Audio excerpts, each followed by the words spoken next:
Abasi, my beautiful people. This is your boy Stefan, your Afro-Grenadian ambassador. Welcome, welcome, welcome to all my new subscribers, returning subscribers. I appreciate you very much. You are much appreciated. And to all my new viewers that is viewing me, if you have not subscribed to this channel as yet, just go ahead, do so. Like, subscribe, share, ring the notification bell. So I thank you very, very, very much. And in today's video, we will be talking about Saraka. Saraka is an old African tradition that have been practiced over the years from generation to generation, which was passed down from our ancestors that were brought here on the island of Grenada. In this video, I'm going to play a clip of a young lady and an elderly lady that will give us more in-depth information of what Saraka is. Now, Saraka is an African Thanksgiving feast. It's a celebration. It was handed down to us by our ancestors. So it's in my family, generation, handed down to generation to generation. Okay, as you heard, that this tradition is a celebration. Okay, so that is the meaning behind all of it, or the significance behind all of it, is that it is a Thanksgiving feast. Okay, maybe you know, we don't know for sure, but when after the abolishment of slavery, our ancestors did this as a means to celebrate the freedom that they now had. Okay, that's just my personal opinion, but what we do know is Saraka is a Thanksgiving feast that our ancestors did in a way to celebrate freedom, to celebrate and all kind of things, to celebrate each other. Yeah, so that is what we heard the young lady talking about. So let's listen to more of it. Saraka is not doubting, He sends me for a ban, and it's because I take up the tradition. And I just tell my children, when I die, let them continue with it. How they doing it. Let them continue. So yes, as you hear the elderly lady saying, is that her wishes is when she die, that the younger generation will continue with such tradition. And that is the wishes of everyone, is that when we die, is that the tradition of our ancestors, the African culture, the African way of living will continue. And I believe as Grenadians, we have a duty to teach our children, yes, and to pass it on just as how our ancestors passed it on to their generation. We cannot and will not be able to continue such things if we don't teach. We need to be teaching our children about such tradition. Yes, because even again, the languages, there are certain languages that Grenada once used to speak, okay, and now it's declining, right? Languages that our ancestors had created, and we should be proud of as a nation, but unfortunately, as the younger generation, we are not able to because a lack of teaching. Yes, so let us continue to delve into the significance of Saraka. Where Saraka came from, why we participate in Saraka, why are we so involved, why we love it, because we understand it. Saraka, as I said, an old African tradition passed down. Now, long ago, our foreparents' main source of income was through agricultural practices. So they would farm and they would harvest. Now, harvest, long ago, as we know, was bountiful. And they used to plant a lot of our traditional crops, corn and peas. Okay, now when they harvest these products, what they did, they would sell some, to earn some income to maintain the family. They would trade with others. So if I planted a crop and you planted one, you give me some in yours, all right, so we bartered, and then they would give the church. Now the church played an integral role in the community long ago, but both spiritually and socially. So yes, my brothers and sisters, the church it had played an integral role in the Grenadian society and continues to do so. We have a lot of churches in Grenada, right? We have a lot of churches in Grenada. I believe we have over maybe 30 something churches in Grenada, you know. And as you heard the young lady said, is that is what the purpose of Saraka was, or the objective of our ancestors is to really care for each other. That's basically what Saraka was. She said that the harvest, because in that Grenada backbone was once agriculture, and then it have been so for a very, very long time. We have been known to be one of the hubs in the Caribbean when it comes to agriculture. And then Ivan came in 2004 and devastated our crops and our vegetation. And then we switched from agriculture to tourism. But growing up, I always used to remember, that when my great grandmother, I grew up with my great grandmother's childhood, and she used to bring me, God may her soul rest in peace, she used to bring me in harvest, and I never understand what was harvest. I seen all these amount of people bringing yam, fig, all kind of things. They making all kind of things and bringing the harvest. And I mean, it wasn't free, but they brought to sell, and everybody eating and exchanging and doing what and what. And now I understand. Listening to the young lady, I understand where this concept came from.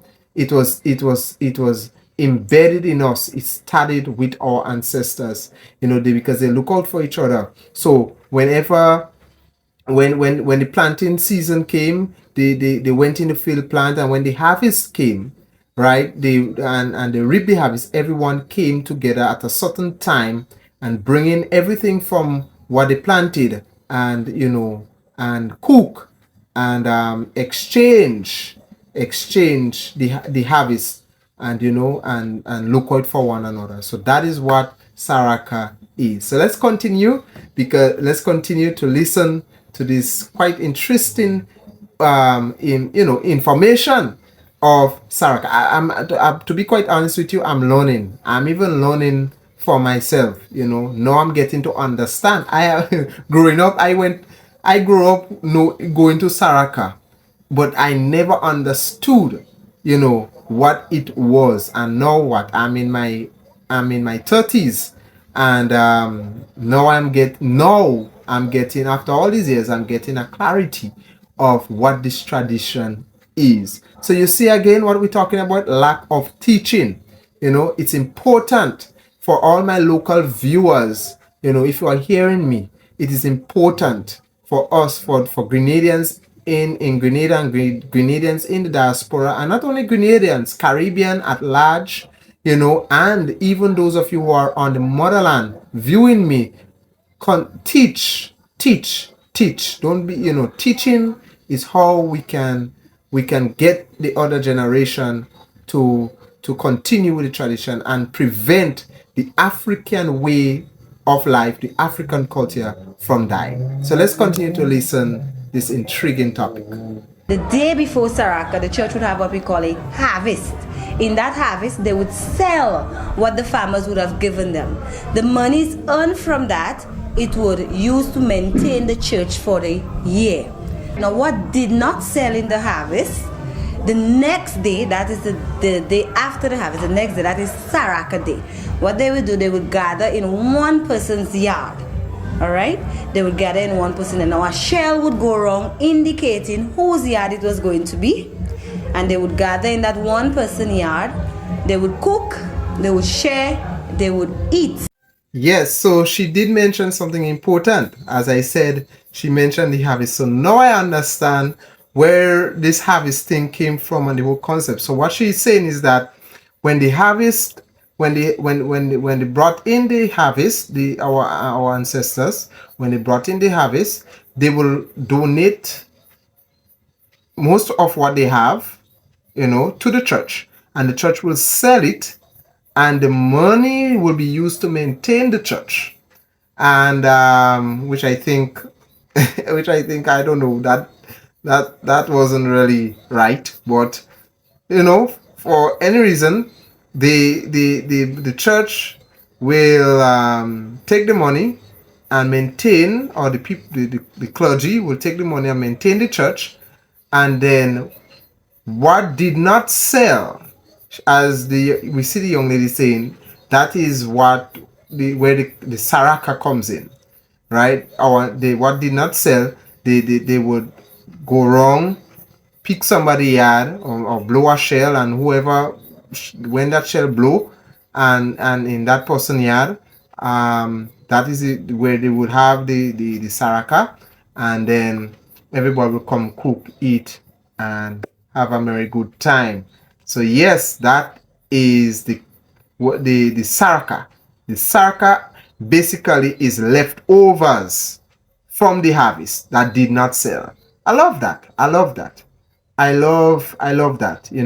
Instead of, we know sometimes, there are some people, when you see, they get, we leftover foods and stuff, and what, they throw it away, but rather throw it away, they come and they cook it and freely give it away to the community and stuff.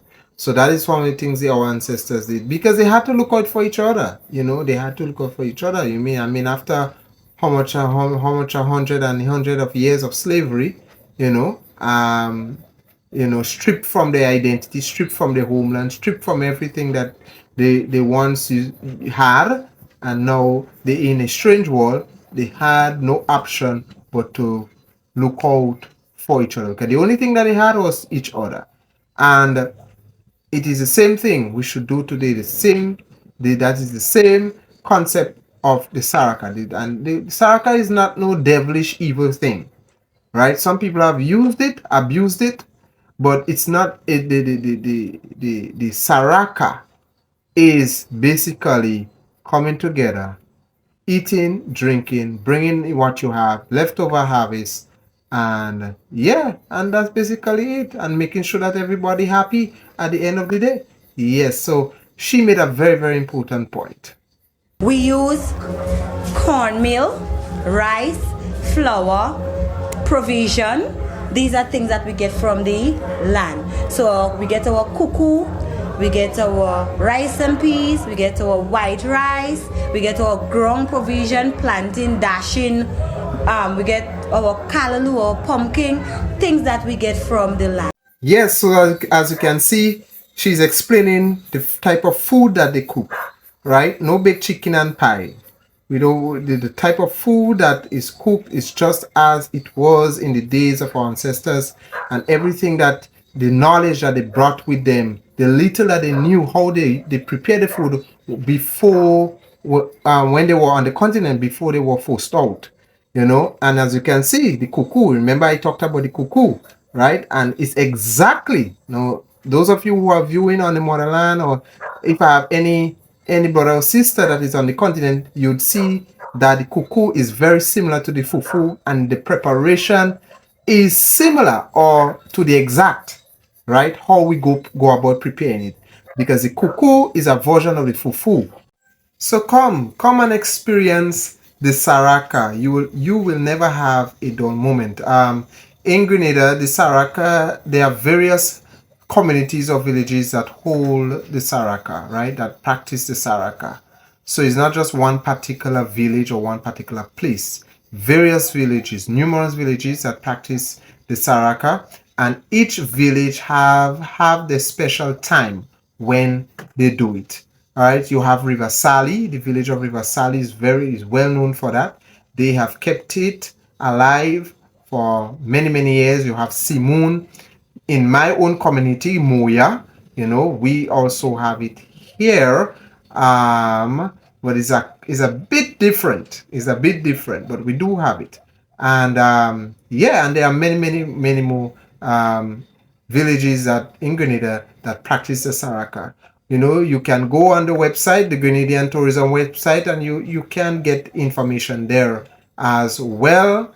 And yeah, so that's it for me. God bless you. I hope you enjoyed this video, and see you next time.